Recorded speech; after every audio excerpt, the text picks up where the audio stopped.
So Ralph, I'm going to let you get situated here.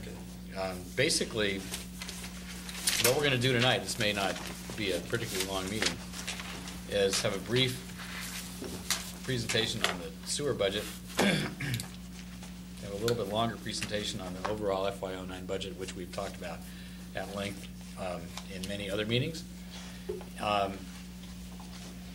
Go over some minutes, possibly do a few warrant articles that we can accomplish tonight, just to get our position out there and get that business out of the way. And then that's pretty much it. I am interested in knowing how we're doing in subcommittee reports too. I can say that for the end.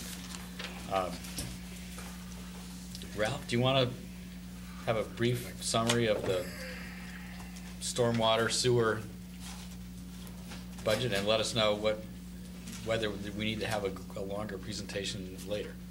Yeah, it's the Sewer Enterprise Fund that we'll be talking about, and the brief summary is that ever since the Sewer and Stormwater Advisory Committee was created about 3 years ago, we've been working with Peter and Glenn to both plan for long-term major capital investment and also really trying to stabilize the rate so that they increase, but not increase modestly over time, so we don't have a situation where there might be rate shock, having rates going up by 20 or 30%.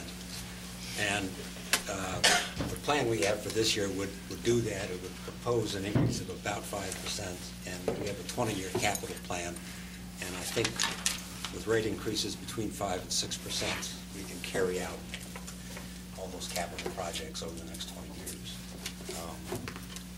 The major items of increase this year are about $1 million of spending for capital projects right out of the operating budget, and then an increase, a slight increase in debt service because of the borrowing proposed in Article 17. We had about $1.6 million of retained earnings at the end of last year, and we're estimated to have a $1.8 million at the end of this year. And what we would do, in part to keep this rate stable, is we would probably operate at a loss next year of about $500,000 and dip into retained earnings to basically make sure that the rate is stabilized. Part of the reason this is not entirely settled is we are still working on some design issues having to do with the capital projects. Do you want those described briefly? Sure. Okay.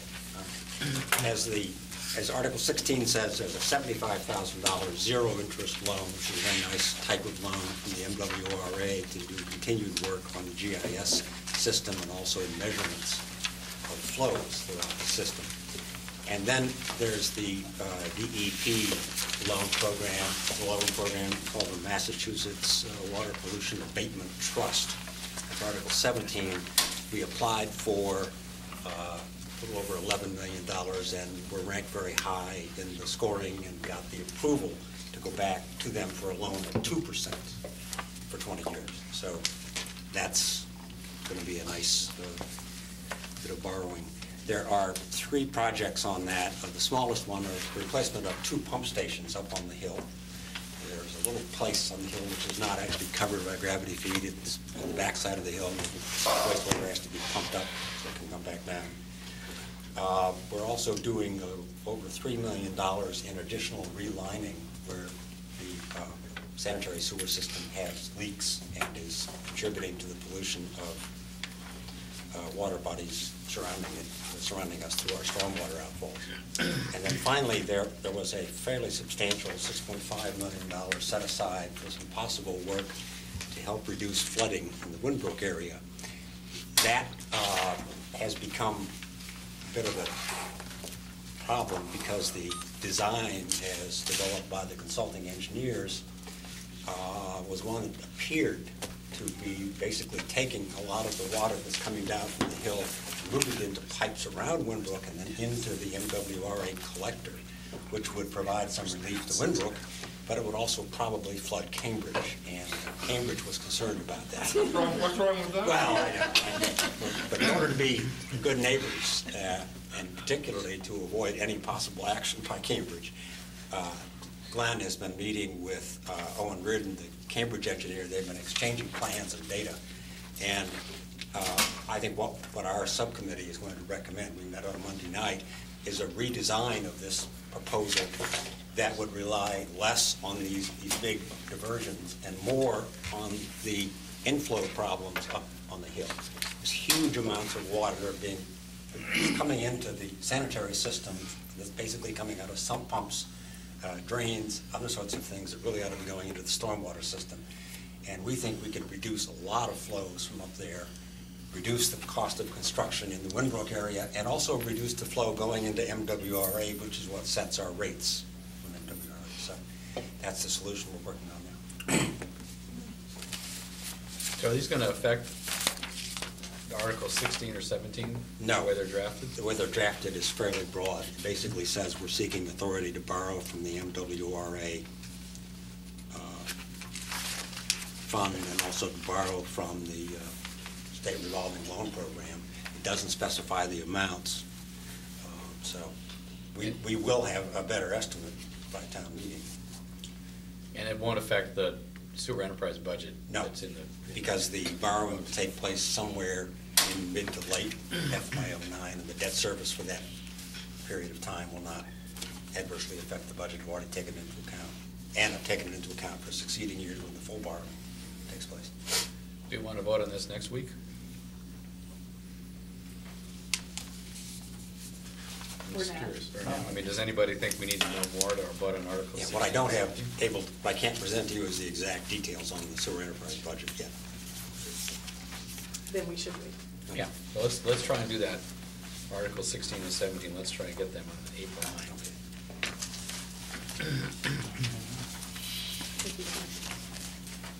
I also need to get the budget estimates over to Tom and Glenn, Peter and Glenn, and Tom, and Barbara, to make sure they've been scrubbed and correct. Okay. Anybody have any questions? All right, thank you. The next thing on the agenda is the, how do you describe it, Barbara? It's the FY09 budget as proposed by the Board of Selectmen. This court over here. Good evening, thank you. We've talked, yeah, now you get the first, middle, and last word now. Thanks. Essentially, we went over the budget, and we were comfortable with everything that was presented as it was presented, with the exception, which we were talking about, of the discussion we had relative to the comprehensive planning addition funding. So the Board of Selectmen was comfortable with all of the numbers, both the school side and the town side. And as a result of that, we recommended the balanced budget as presented, and obviously no override for FY09, with the exception of the roads override, which we did in fact recommend and vote on. And we recommended that a roads override vote be held on June the 9th. We originally talked about trying to do it in May, and for a variety of reasons, we finally zeroed in on the 9th of June. That gives us some extra time to prepare and allow the people that want to campaign for that override, which will include me, to do that. I am supportive of it, as are my colleagues on the board, unanimously. So that'll be the 9th. The only area that we, as a board, were unanimous on is a very strong sense that we really would like to find the $50,000 that's in the budgets to do the comprehensive plan. That's an investment in the future of the town. We feel it has to be done in order for us to be able to do the kinds of additional redevelopment that we're talking about in terms of finding ways to create, increase the tax base and so forth. So We would really like to find that additional 50,000. At this point, the only place we can find it is in the amount of money that is being transferred into the OPEB account. And we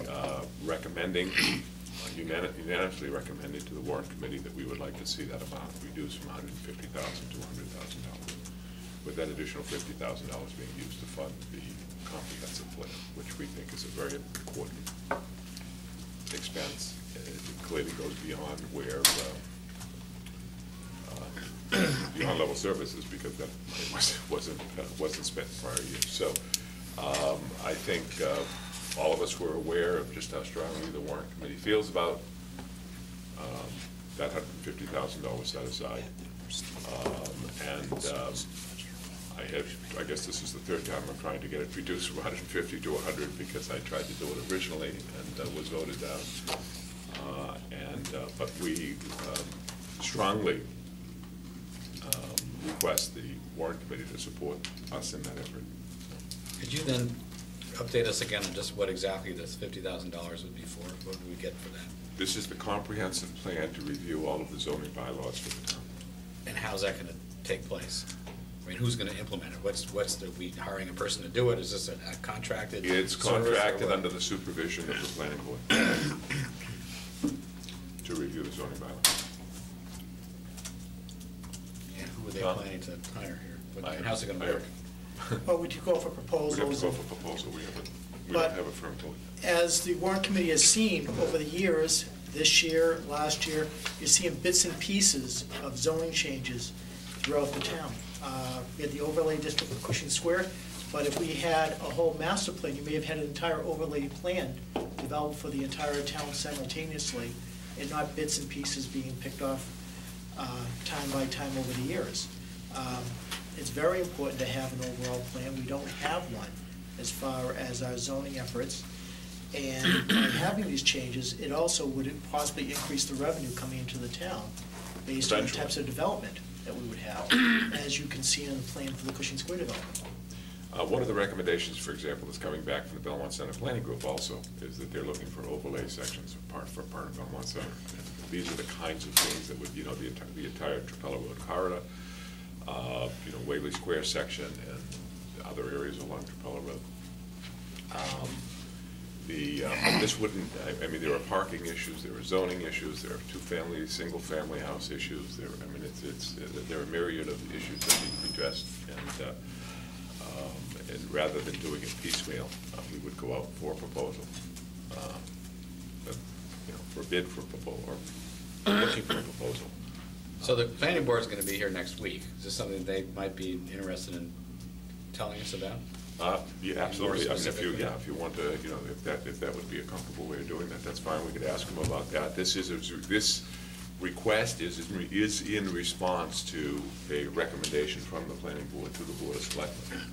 They had prepared a document 3 or 4 months ago, 5 months ago, something like that, where they in fact had requested the budget, the money for the comprehensive review.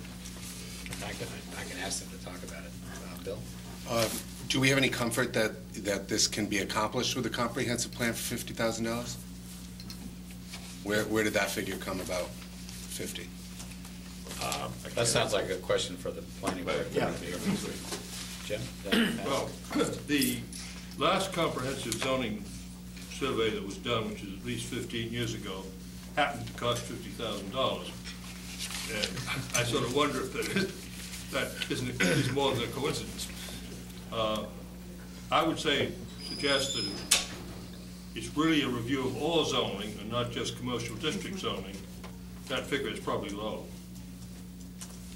And based on what happened 15, 20 years ago. Pat? Yeah, I was at the Saturday morning meeting when this was discussed, and I do think the comprehensive zoning review, et cetera, is a good plan. I have no problem with that as a plan. I have a problem with where the suggestion is to take the money, and one question that I would have is, have we looked at our current FY08 operating budget And can we comb through and find $50,000 in OE, either from insurance savings or, as the school department found, $300,000. I have to believe there might be something on the town side or anywhere else. And the way that we could access that, if indeed we found that there was money left over, is the selectmen could call a special town meeting within town meeting, which would not cost us any more money, but would allow us to shift the money from accounts where it currently is. What that means is the money would not then become free cash next September, it would be used now. But it would leave the OPEB money where it is, and it would also provide for this, this use. An alternative approach to that might be, maybe it's safe to assume that there will be at least 50 grand of free cash generated by givebacks in 08, that we could somehow agree to this, but with the stipulation that it will be replaced by free cash in the givebacks that's certified, free cash is certified in 09, although that's funding beyond, that's fiscal year 010, fiscal year 2010 funding. I mean, we would catch up, and what I'm suggesting is, it wouldn't be fiscal year 09 budget, it would be fiscal year 2010. Yeah, but the 09 budget has to get the money. We can't pledge money from 10 into 09, so we need to get the money from No, someplace. pledge money into 10, take an additional 50 grand and push it into 10. Okay. Well, That we didn't do in 09. piggybacking on what Mark is saying, what we could do is, a different alternative would be in the fall when the free cash is certified. Yeah. We anticipate there'll be a fall town meeting. Clearly, if there's a Wellington vote, there will be a fall town meeting. We could at that point take the 08 free cash, $50,000 of it, which we're fairly certain there'll be at least 50, and vote that for the planning grant. But we couldn't start, I'm sorry. You could not start it until that vote, correct? That vote was correct. That was- Yeah, but we could do that too, which is, I think, sort of what you were Yeah, saying. kind of sort of, I probably didn't articulate it well. Tom? I knew Pat would be asking that question. We had asked at least to have it appear that we're looking from similar accounts. I wasn't looking for insurance to move to that. I looked under professional services that the departments had. And we would have between, I asked Jay and Glenn, we would have possibly between 13 and 21,000 that we may be turning back to professional services from there. I may have a little left in mine, but we wouldn't have 50,000 out of the professional services account. At best, we'd have half.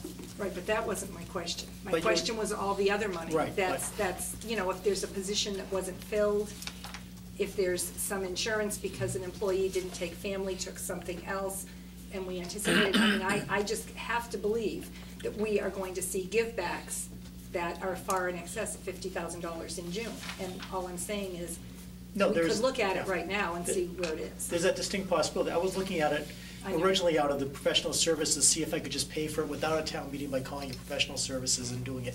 Which you could. Right. But you don't There was have no- more than 13. Roy?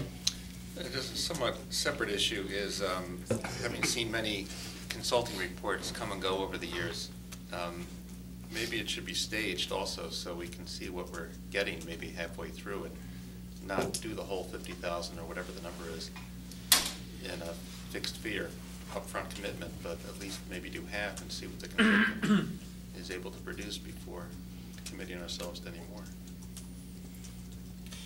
I would just like to remind the warrant committee, and really more for the benefit of the audience that's watching at home, when we talk about found money, the town side of the budget is still far under a level services budget for FY09. So it's not as if we have, pools of money floating around that we could spend on this. Will there be free cash at the end of FY08? Of course there will. But this is the one area of the things that we've had to eliminate in order to balance the budget that we're really uncomfortable with. Well, this was never in the budget to start with, so Yeah. let's be clear about that.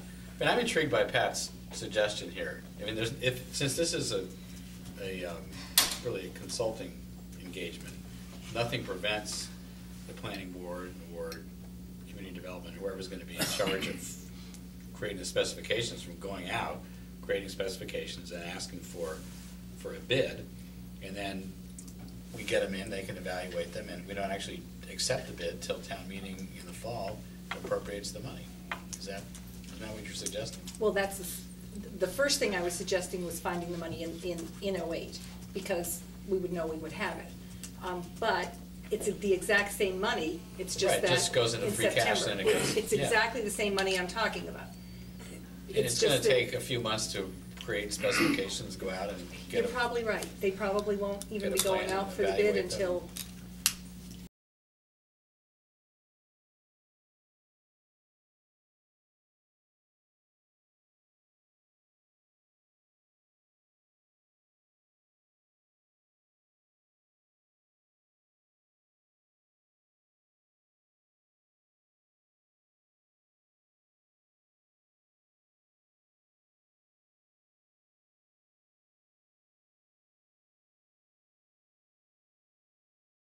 We had a very bad snow winter, and that's not going to be left over. I anticipate that all the reserve funds will be gone, but there will be more money this year than there will be next year, because next year, the revenues will not be any higher than the current year, so, or they will be lower, probably.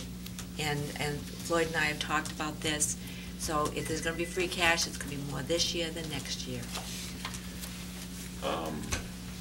Okay, that was question number one. Let me just add on to that.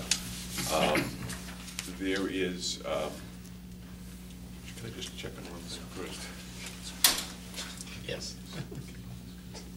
Mr. Chairman, I appreciate the suggestion that was made regarding getting, details on, what the cost would be first, but I guess I'm having trouble understanding how, as an architect or a zoning professional or whatever consultant needs to be hired, why I would want to bid on a project where no commitment has been made to fund it. Well, you might not, but my assumption is that if, as an architectural professional, you're gonna want business, so you're gonna bid it. The way, Especially in a recession. Yeah.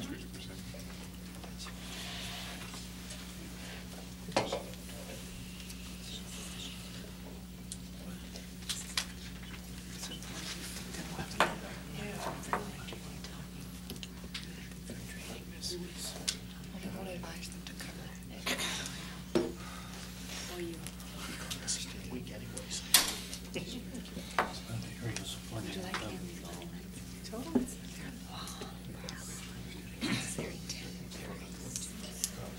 Well, anyway, Jeff,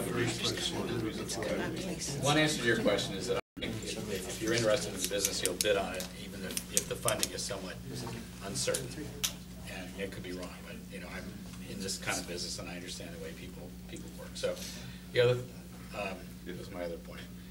If I just might, what I was whispering at the chairman's ear, which is, I guess, I don't know if that's permitted by open meeting law, not open meeting law. It's the possibility of discussing going into executive session to discuss a particular subject.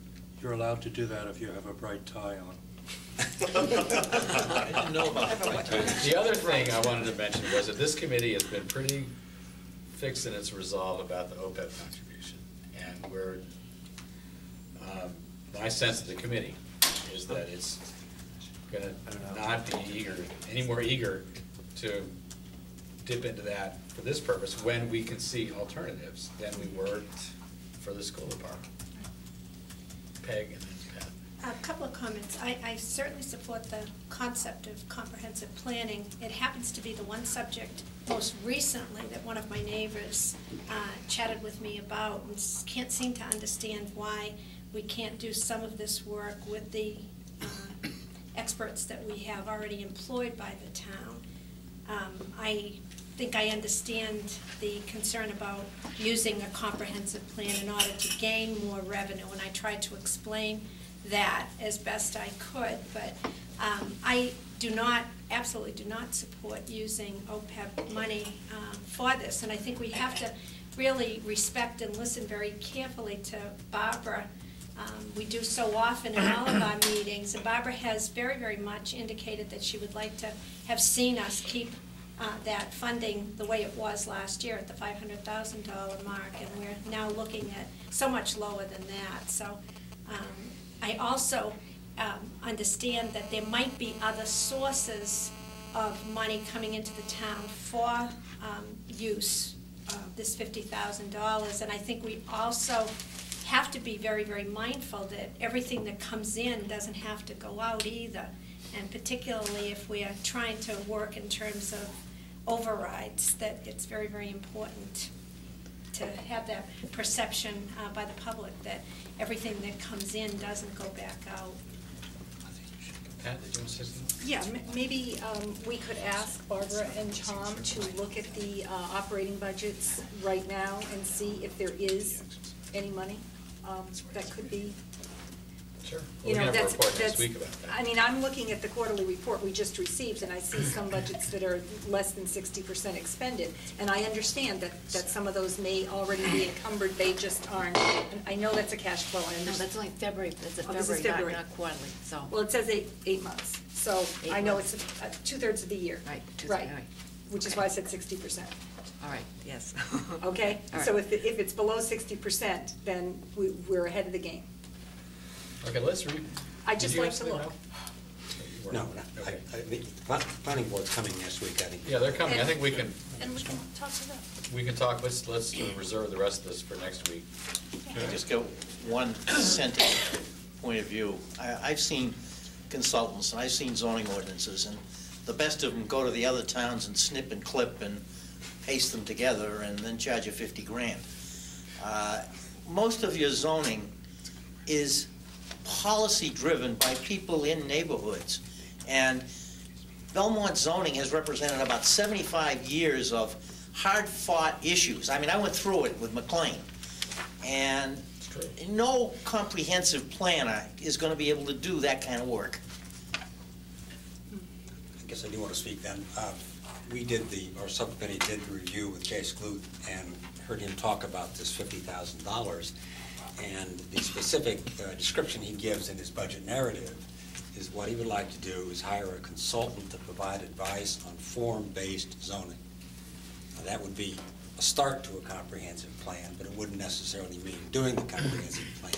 The concept of form-based zoning is that instead of traditional approaches to zoning, the town would begin to establish what it would like to see developers do in particular areas of town to ensure that those developments fit in with the existing architecture of the areas, and not unlike the Lady of Mercy design criteria that were brought to the town meeting. And the reason Jay wanted to do this was if one could establish those concepts, then at least you would be giving developers more information at the beginning and more certainty about what the town's perspective on this was, which he thought would contribute to better development. So I don't think we should focus on a comprehensive plan as we should on what his original request was, which was the form-based zoning, which would feed into the planning. Okay, well, let's have them come next And week and I think the explain. board can explain it. Just, what they want, how much they want, what they propose to spend it on, and how that would be helpful. And we can talk about other ideas for how to come up with the money, including whether or not there's any interest in reducing the OPEB contribution. But there may not be. At some point, it may not be appropriate now, but at some point, I would like to move that we move into executive session to discuss with you some of the concerns that I have as to why I'm uncomfortable with the approach that we're talking about here. Okay, well, let's save that for a little later. Do we need to talk about the cuts and adds list? Do we need to go over the comprehensive budget with lots of different kind of shading that Barbara distributed? I have one question about the cuts and adds. One of the items that was taken out was the $28,000 position in the Department of Public Works, which was for a part-time employee who was going to run the street opening permit program and do the inspections. And I'm wondering, is that going to be continued under some other source? The thought was that person is going to be hired contingent on whether or not the override for the roads passes. And if the override passes, how quickly would there be a town meeting to authorize the movement of that money out of the stabilization fund and into. Assuming we're having one in October. Okay.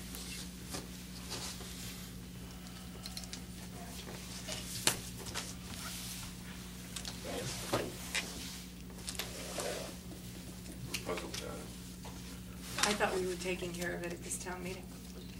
But I just received the warrant, so I didn't read it. I did not, I thought we were doing contingent on, That's contingent on the roads override passing. It Correct. would have been hoped, it would hope it would have been done at this. but it could be, the article could have been written, so it's contingent on the passing of the override, in which case you don't have to wait for the fall. But that's okay. I don't think there's any difference. Fall's fine. Huh? I think fall will be okay. The fall is okay. Yeah, I think it is.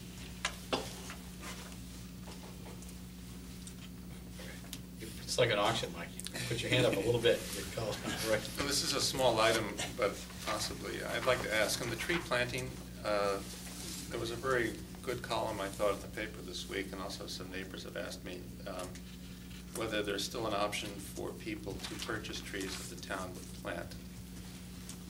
I talked to the tree warden, and the answer, I think, is yes. There's a couple of things. We talked a little bit about this on Monday night as well, and we got a number of request letters from residents that were very surprised that we couldn't find $13,000 to plant some trees.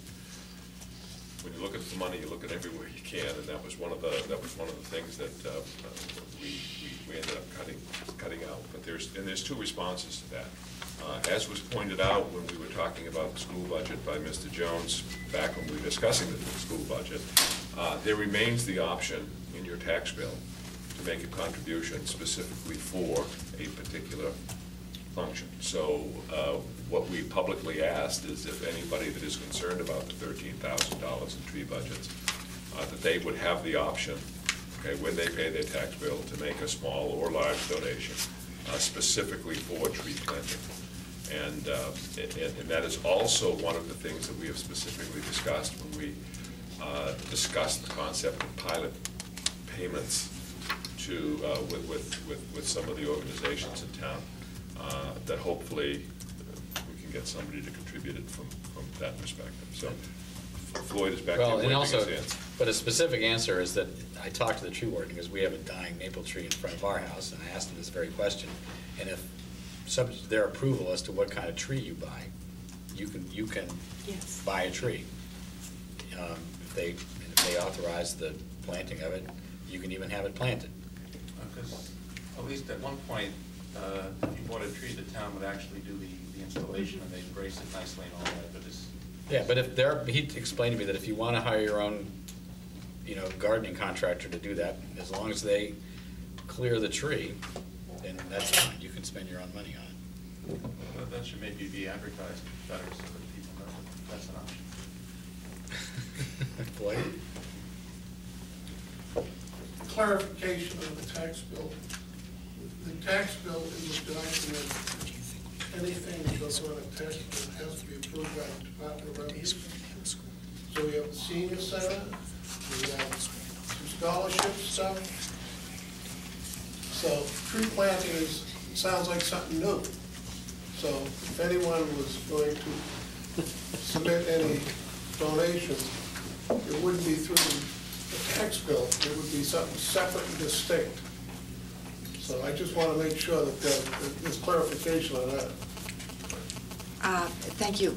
Actually, I was going to say something as well, but you're right. There is a general fund donation, That's right. but on the tax bill, but it would not go to trees. In fact, the law says for donations, you have to make the presentation to the department head and explain exactly what the reason is for the donation, so that the department head will know that's for free. Okay, And but I mean, otherwise, it's too confusing. but right now, my understanding, and I'm going to make sure, a resident could make a donation to the general fund for purposes of tree planting. No. Not on your tax bill. Not on your Not on tax your bill. tax Not on bill. your tax bill. If you go to Peter Castanino with money for my tree, Angela, he can accept that. You can You do can that. take care of it, yeah. Peter can. And it goes into the general fund. The money No, it goes- doesn't go to the general Well, fund. it goes I'm sorry, it goes to a somewhere. gift account. It Gift goes to account, okay, right, Yeah, right. sorry.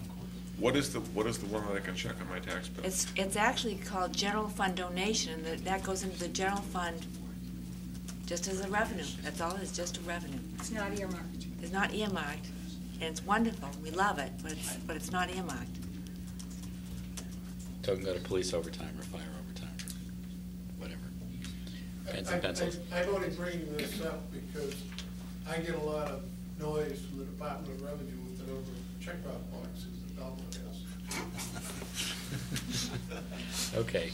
Look, I think right now I'm looking at knocking off some of these warrant articles if we can, or going into executive session now, or doing that later. Is there any sense of what people would like to, what order they want to take this in? Let's knock off some. Let's knock off some warrant articles. Does everybody have Okay. copies? Can I just ask one question, one additional question on the cuts? Yeah, sure. Please. Of course. As somebody who from time to time has brought up the question of street lighting, and I walk my dog in the evening, can you just describe what the shutting off of 50% of the street lights is going to be like for us? And are there any concerns that we would have about safety? Certainly.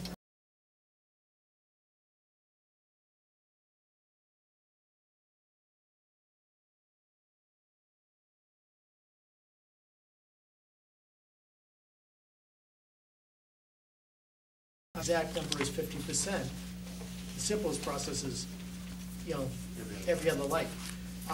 But generally that doesn't work because when I've done it before, you bring the police into it because you look at areas that are high visibility for traffic that you may need lighting there, so it may not be every other light. So you may have cases where you may have 2 lights off in a row because of where the street is and such, but they'll begin the process of doing that. One thing I would have to discuss with Tim, and I haven't discussed this before, and I've seen cases where you've had this, similar to adopt a tree, where you can adopt a light. I don't know how many parents are out there who want to add a street light to their family, but that's one case we'll be discussing that with Tim to see if we can do that also. Add it to Floyd's checklist on the taxes. The DOR will love us. Trees and lights.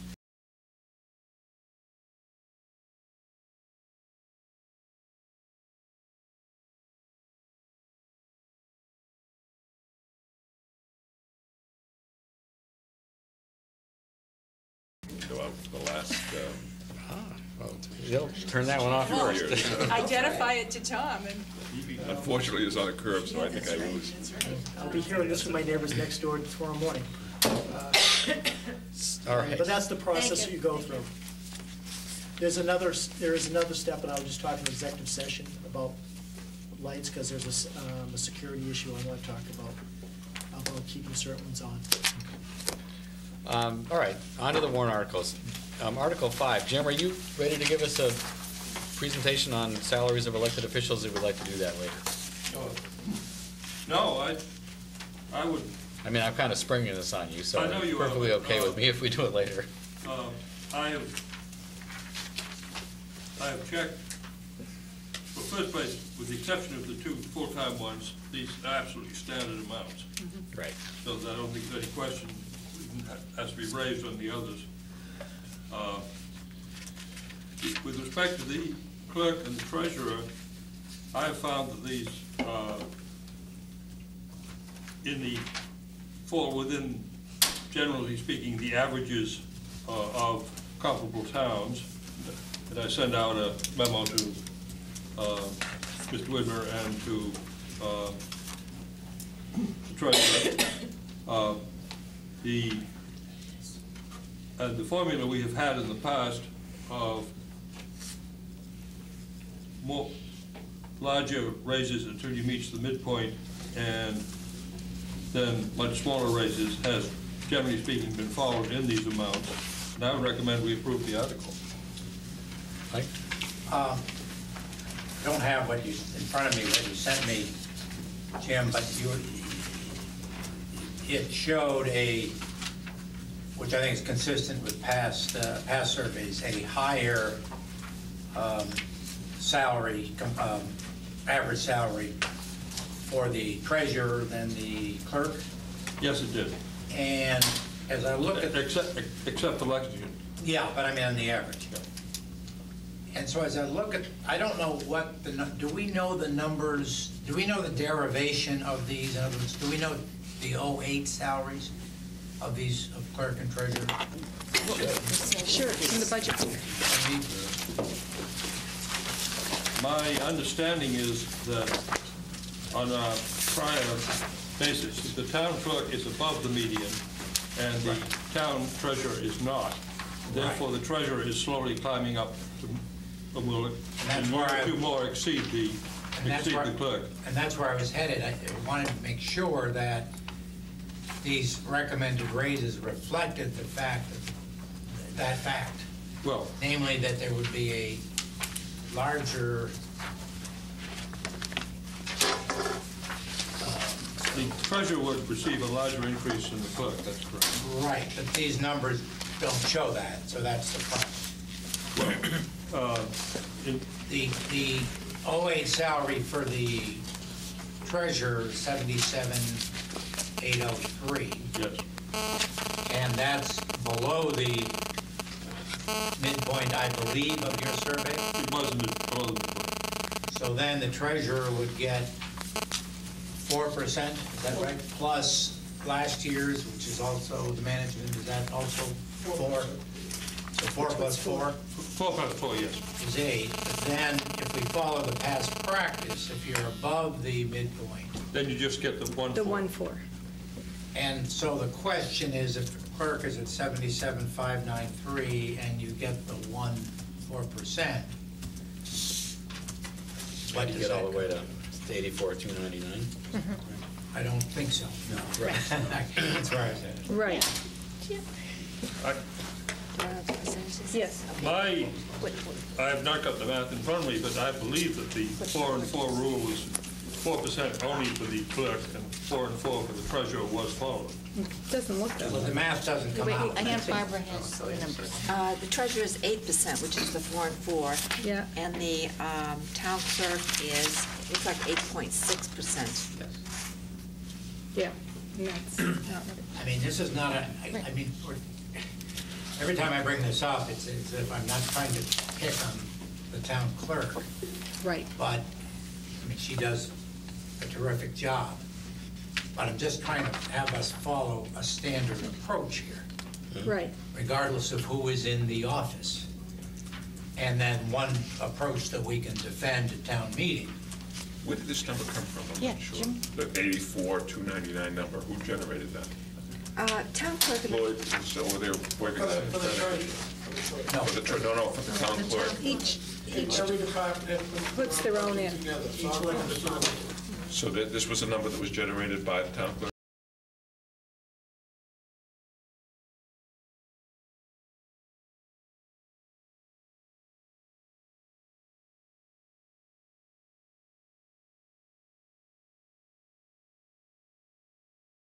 Has no. That's what I'm No, saying. the warrant committee does. And we, as the warrant committee, that's my point. The selectmen Right. can't, Tom can't, duly elected, so we've tried to establish this procedures and parameters. And so Yes. I think it's 4 and 4 for the treasurer, and it sounds like 4 for the clerk. Right. And I so would- we should just It's compute just that. cost of living put that in. for Right. anybody above the midpoint. Right. Which is or the management, the average management increase, because there isn't a cost of living. So it's the 4%. We've been doing this for at least 8 years now. Right. And So it just, and we keep coming against it because it's, well, because they are duly elected independent officials. right. Well, I'm a generalist, and I look at this and say, will you tell me why the town clerk is $202 better than the town treasurer? Why the hell don't you make them both equal? well, the answer, I think we answered The that. answer is that traditionally, assuming equal periods of service, we've viewed the town treasurer as entitled to more money than town clerk. Well, it's been driven by the market. I mean, It's I've market. done regular It's- surveys. On the surveys I have done, with the sole exception of Lexington, the treasurer is in most towns paid 4%. higher than the clerk.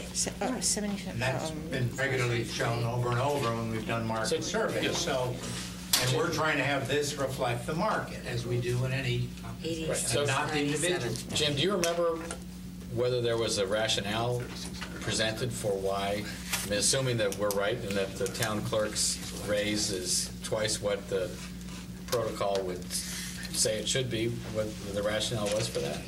Town clerk's raise is not twice. Well, we just. What the rationale? What the rationale is, 8.6%. It's 8.6, not On the town clerk? Yes.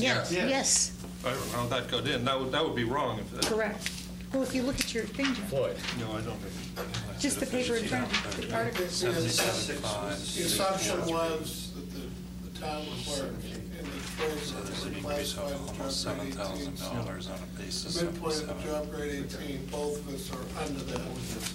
So I think that's how 4% for both came, bring above midpoint, and 4% for the prior year management raise. But Mike, Steve, asked Jim to well, take a survey of all of the clerks to establish, a survey of all of the towns to establish a new range. So a range for the treasurer and a range for the clerk, and that's what Jim has done. But originally, before that range, it was based on the job classification. I'm not so sure I remember that. I mean, we could look back at the minutes from here, but I always thought it was the range was what other town clerks and town treasurers Yes. were paid in the market. It was, but, may I? Yeah. It was, but there was some confusion, and Floyd referred last week to a memo, and then he shared it with me, and I remembered at the time there was an argument that it, or not, I think it was when Mel was here, it wasn't even an argument, it was just, he said, well, we should put these in grade 18. And so that's where the notion came from. But we have, as you correctly remember, for years now, we have not done that. Correct. Right. And we've done what we're talking about tonight, continuing that. So that was sort of old news, and it was an earlier confusion that returned. So just factually, are you saying, Mike and Jim, we're happy, or we're not happy? We regard Jim's survey information as accurate, and that based on that survey information, the town clerk is above the median and the town treasurer is below the median. So according to our protocol, Right. Yes. an 8% raise Yes. would be appropriate for the town treasurer and a 4% for the town Right. clerk. I think that's. I think that's correct, yes. Pat? To go back even more historically, for years and years and years, the town had a very stable town treasurer, and I mean by stable, I mean in terms of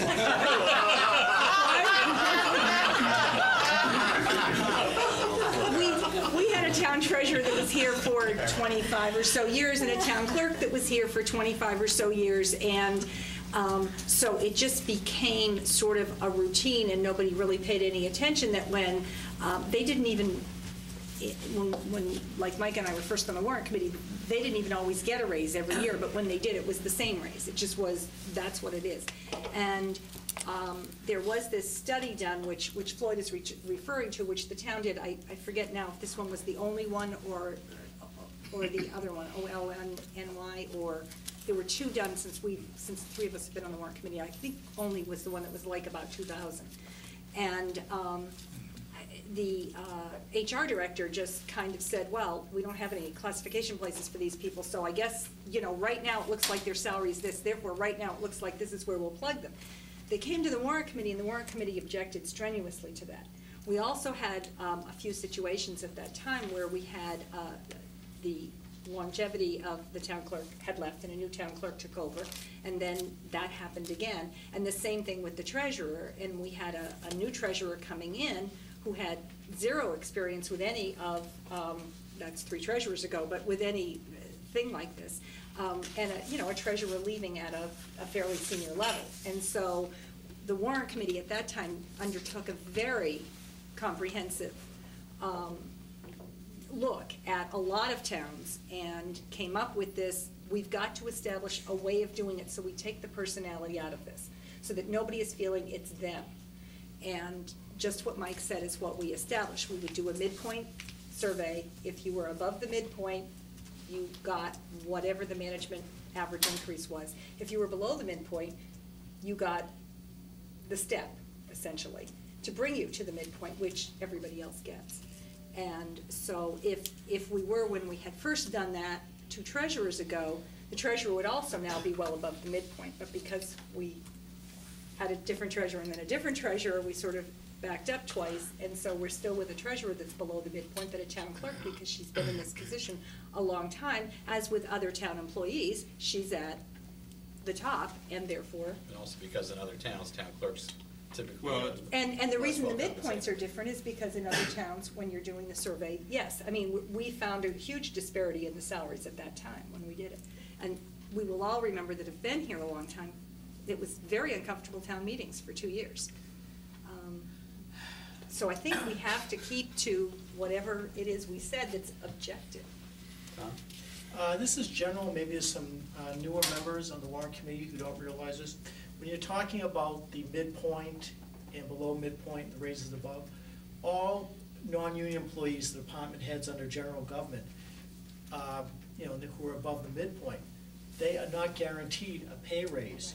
They are reviewed, and their pay raise is based on their review, including myself and my contract. My contract does not guarantee me a pay raise the next 3 years of my contract, nor did my previous 3 years. It was all based on reviews. So no one is guaranteed X percentage of an increase. Myself, or particularly anyone above the midpoint. And below, it's 4%. Right. 4% below, right? Yeah, but I think what you're saying is true of people who can be reviewed because they have a senior That's like correct.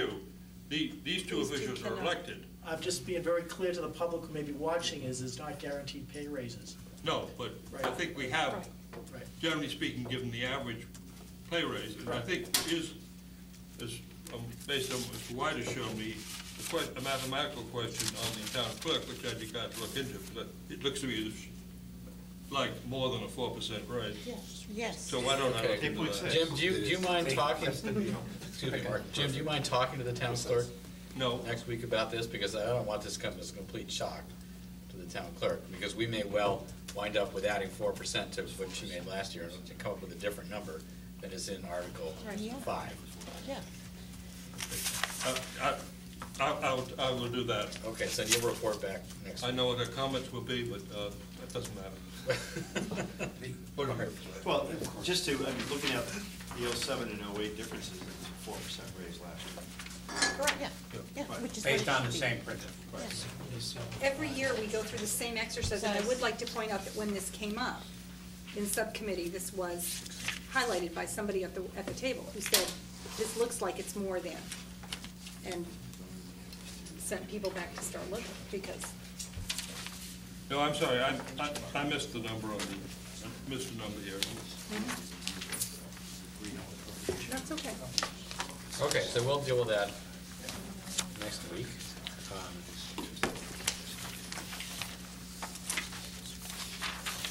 Non-contributory pensions, Article 6. Jeff, do you have I can read the detail, $20,400 to cover the pension benefits of one person pursuant to a schedule established by state law. It sounds to me like we don't have any choice here. Not really. Not really. Mike, do you have anything? We recommend approval. Second. Let's wait till Mike gets back to this. Yes, Mike, do you have any intelligence on Article 6 that we need to worry about? No. Okay.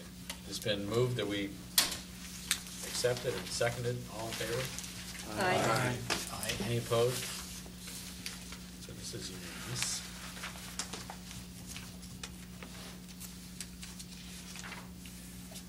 Article 7, the contributory pensions. $4 million, 488,459, is that's the number? That's the number. Any comment on this one? I think we have no choice.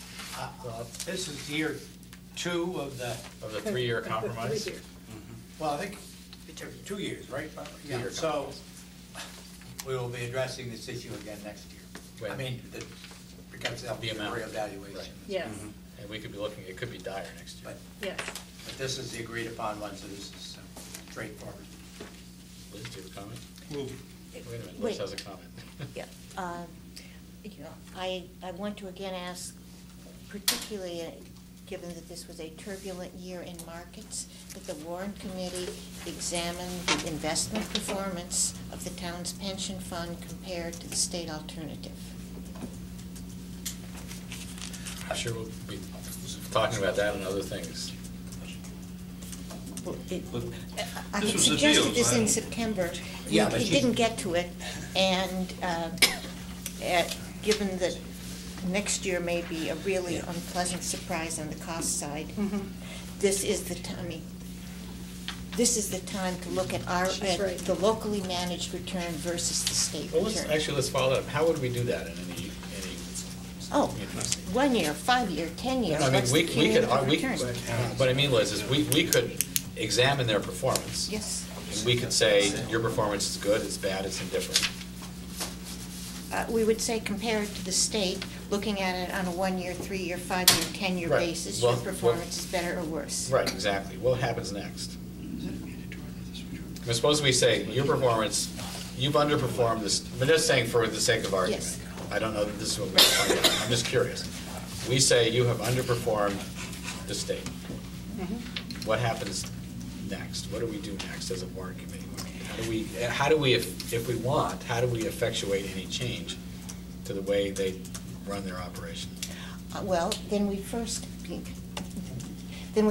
ask one of the many talented lawyers who serve on this committee to take a look at what that decision process is and whether the selectmen or the have any say over it, or whether town meeting has any say over it. Mike, do you? I mean, I don't know, this question? there's a lot of autonomy in the retirement board, so I think it's mostly moral suasion that we would Right. have. But we could recommend, I'm not saying we do recommend this, because we got to see the numbers, but Right. hypothetically, we could recommend that the Belmont funds be rolled into the state portfolio, for example, as is required of the group, I forget the number, but under recent statute, the very bottom group of local funds are required to roll, to join the state system in terms of the investments. Now, we're not in that group. We're not that far away from it. But We're we not aren't that nowhere. far away, and then other towns have elected to put either all of their funds or a portion. You can always, but I think we have a small portion now with that, but we could urge a higher portion, so. Angela? Yeah, a question, just if somebody could refresh me, and I think Mike probably can. This payment goes to serve two purposes. It goes to pay retirement, it goes to pay what we anticipate is going out this particular year for retirement payment, as well as payments to fund the unfunded liability. Yes, some of both. Some of both.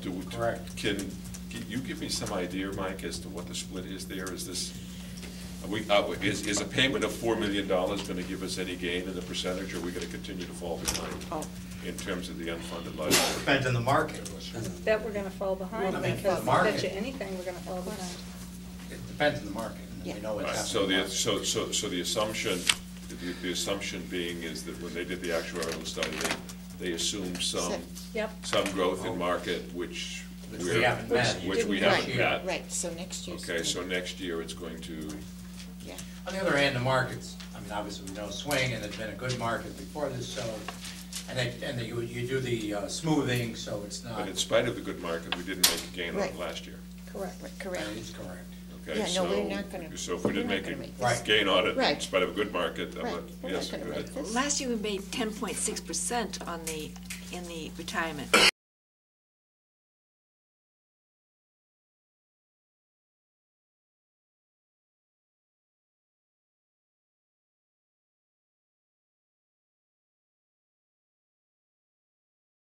We took out more than 8 We points. exceeded our actuarial, actually, we put in more money, but I don't know what they. But we took more out, is essentially what. We haven't had an actuarial study done when it's due, so that'll answer that question. We didn't literally take the money out, it's just the It's just obligation. The obligation The obligation increased grows, at a rate yeah. higher than 10.8%. Even though we made 10.8%, the obligation was higher than. Okay, let's assume that we want to explore this. What kind of time frame are we talking about? I mean, do we want to get a group together to meet with the retirement board over the summer and come back? I would think so. I think we've Sure. got to be doing a lot of work over this summer so that come September, anything structural that we're going to try to change, we change. Because, if we have an actuarial study and it says all of a sudden we're going to have to pay 20% next year, we're in big trouble. Oh, right, yeah, no kidding. And All it's right. too late in December to start scrambling to fix it then.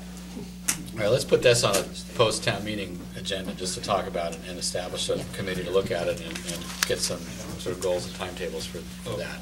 Mr. Chairman, I would move that we recommend approval The Article article. 7, since Yep. we're not going to change much in 3 weeks. No. No. You're right. Do we have a second to Article 7? Sure, second. All in favor? Aye. Opposed?